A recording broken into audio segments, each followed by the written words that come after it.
சமயபுரம் மாரியம்மன் கோவில் சுடர் வீசும் வரலாறு கொண்டது.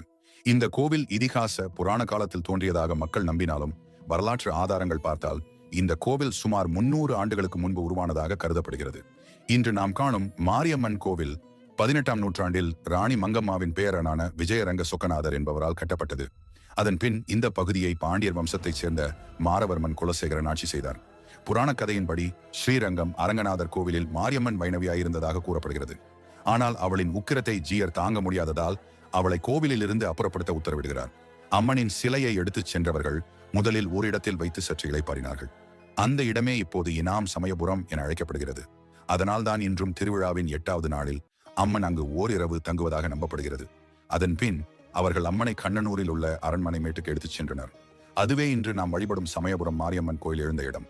இந்த தொன்ம கதைக்கு மாறாக மற்றொரு வரலாற்று நம்பிக்கையும் உள்ளது. தென் தமிழகத்தில் நடந்த போரின் போது ஒரு விஜயநகர மன்னர் கண்ணனூர் மாரியம்மனிடம் வெற்றி பெற வேண்டிக் கொள்கிறார்.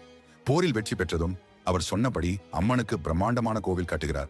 மேலும் அந்த கோவிலின் பூஜை முறைகளையும் திருவானைக்காவல் கோயிலிடம் ஒப்படைத்தார். அதன் அடையாளமாக இன்றும் சமயபுரம் தேரோட்டத்தின் போது அகிலாண்டேஸ்வரி கோயில் பிரசாதம் கொண்டு வரப்படும் வழக்கம் தொடர்கிறது. பிரிட்டிஷ் ஆட்சி காலத்தில்தான் ஸ்ரீரங்கமும் சமயபுரமும் ஒரே நிர்வாகத்திற்கு கீழ் கொண்டு வரப்பட்டன. கோவில் அமைப்பை பார்த்தால் கருவறையை சுற்றி ஒரு பிரகாரம் உள்ளது.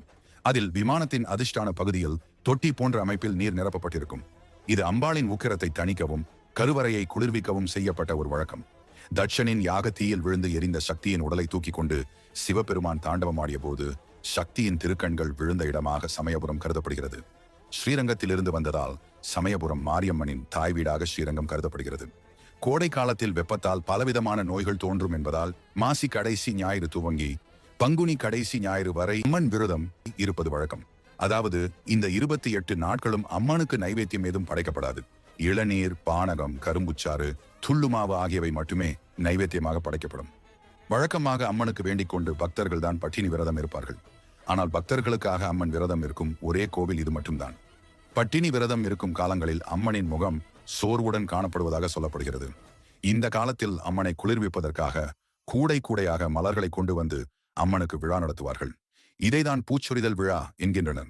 ஸ்ரீரங்கத்திலிருந்து வந்ததால் சமயபுரம் மாரியம்மனின் தாய் வீடாக ஸ்ரீரங்கம் கருதப்படுகிறது. மாரியம்மனின் அண்ணனான ஸ்ரீரங்கம் ரங்கநாதர் கோவிலில் இருந்து வரும் பூக்களே அம்மனுக்கு முதலில் அர்ப்பணிக்க